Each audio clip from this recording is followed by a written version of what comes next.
आणि रात्री 10 वाजता परत जायचं. हे काय बोलताय तुम्ही? मला मान्य आहे. मान्य आहे.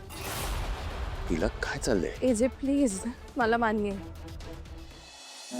अट क्रमांक 2, आजींची काळजी घ्यायला फक्त आणि फक्त लीलाई आजींच्याच रूम मध्ये जाऊ शकतात. इतर त्यांना घरात कुठेही फिरायची परमिशन नाहीये. आणि हो, जर आजींना काही खावंसं वाटलं तरच तुम्हाला किचन मध्ये जायची परमिशन आहे. मला मान्य आहे. तिला हे जे अट क्रमांक 3, ही बाई माझ्या नजरेसमोरही येता कामा नये. दुर्गा, मला हिचं तोंडही बघायचं नाहीये.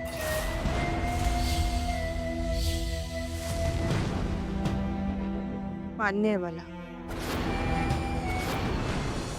आणि लीला आईंनी घरात येण्यापूर्वी लीला आईंनी दुर्गा बहिणींची पाय धरून माफी मागितली. Enough! काय चाललंय?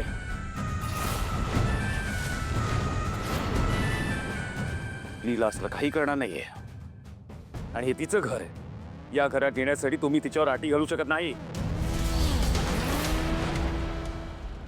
एजे, तुम्हीच मला वचन दिलं होतं ना?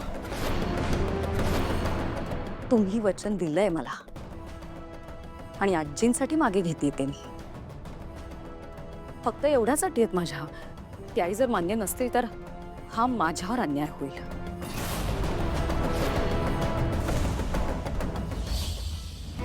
हो, आणि ह्या अटी ह्या घरात शांतता राहावी म्हणूनच घातल्या.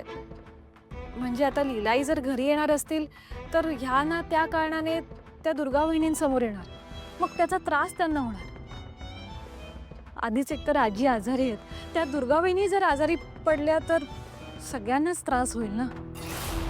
खरं, आणि खरं तर आम्हाला पण या घरात वाद नकोच आहेत, म्हणून बोलतोय आम्ही.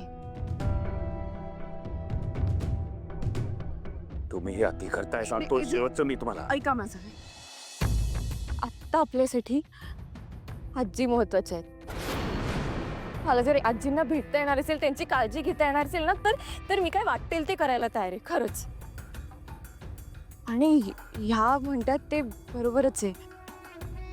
दुर्गाच्या मेंटल हेल्थसाठी मी तिच्यापासून लांब राहिलेलंच बरं. आणि हे जे मी करते ते आपल्या घरासाठी करते, त्यामुळे मला सगळं मान्य आहे. पण मला मान्य नाही लीला. हे जे बघा, आजी महत्वाची आहेत ना आपल्यासाठी आत्ता.